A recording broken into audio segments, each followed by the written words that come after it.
அக்ஷய திருதியை பற்றி பார்க்கலாம். கூடிய சீக்கிரம் அக்ஷய திருதியை வரப்போகிறது. அன்றைய தினம் நிறைய பேர் நகைக்கடை துணிக்கடைன்னு போய் தன் சக்திக்கு மீறி செலவழிக்கிறா. இப்படி பண்ண வேண்டிய அவசியமே இல்லை.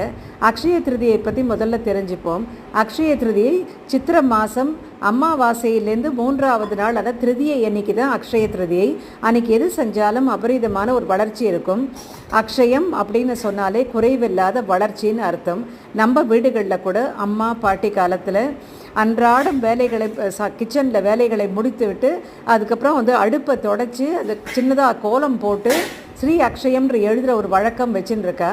இன்னும் கூட நிறைய வீடுகள் அதை ஃபாலோ பண்ணுறா. கிச்சனில் நம்ம குடும்பத்தோட ஆரோக்கியத்தை பராமரிக்கிற இடம் தான் அது. அங்கே சாப்பாட்டுக்கு தட்டுப்பாடு இல்லாமல் இருப்பதற்காக ஸ்ரீ அக்ஷயம்னு எழுதப்படுறது.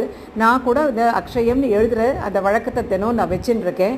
எல்லாரும் அதையே நம்ம ஃபாலோ பண்ணவும் செய்யும். திருதியை அன்னைக்கு கண்டிப்பாக தங்கம் வைரம் வாங்கணுங்கிறது அவசியம் இல்லை. யாருக்கெல்லாம் அவசியமோ யாருக்கெல்லாம் வாங்க முடியுமோ அவள் வாங்கிக்கலாம். குறைஞ்சபட்சம் 1 கிராம் அப்படி கூட வாங்கிக்கலாம். யார் வீட்லையாவது பொண்ணு கல்யாணத்துக்கு இருக்கா, அவளுக்கு நகை பண்ணணும் அப்படின்னாக்கா அன்னைக்கு அக்ஷய திருதியை அன்னைக்கு வாங்கினா அது பெருகும்னு சொல்லி அது மாதிரி வாங்கலாம். மற்றபடி கல் உப்பு, வீட்டுக்கு தேவையான மஞ்சள் இதெல்லாம் வாங்கினா அதெல்லாம் ஐஸ்வர்யம் பெருகும். இந்த மாதிரி சமாச்சாரங்கள்லாம் நம்ம வாங்கி வச்சுக்கலாம் வீட்டில். மற்றபடி பூஜைன்னு பார்த்தாக்க ஒரு லக்ஷ்மி அஷ்டோத்திரம் படிக்கிறது, ஒரு லலிதா சஹஸ்ரநாமம் படிக்கிறது, கனகதாரா ஸ்தோத்திரம் படிக்கிறது, இந்த மாதிரி பண்ணலாம். ஒர்க்கிங் பீப்புளாக இருந்தாக்க அவளால் படிக்கிறதுக்கு டைம் இல்லைனாக்கா அவள் ப்ளே பண்ணி கேட்கலாம். கனகதாரா ஸ்தோத்திரம், லக்ஷ்மி அஷ்டோத்திரம்லாம் ப்ளே பண்ணி அவள்லாம் கேட்கலாம்.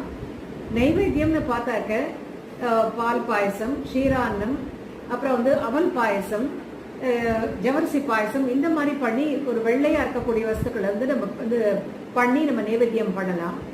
இந்த மாதிரி தான் நம்ம பண்ணலாம். மற்றபடி அந்த அக்ஷய திருதிய தினத்தில் நிறைய தானங்கள் செஞ்சாக்க நமக்கு புண்ணியம் பெருகும், நமக்கு அதிகமாகும் அப்படின்னு சொல்கிறா.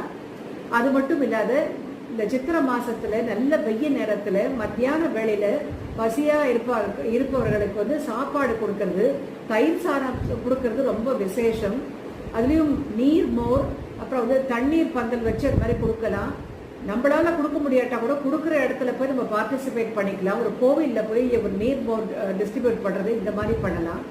இந்த மாதிரி சின்ன சின்ன விஷயங்களை பண்ணி நம்ம புண்ணியம் சேர்த்துக்கலாம். அதே மாதிரி துணி கட்டிக்கிறதுக்கு துணி இல்லாதவர்களுக்கு நம்ம துணியை தானம் பண்ணலாம். இந்த மாதிரி சாப்பாடு இல்லாதவர்களுக்கு அப்படி கொடுக்கலாம்.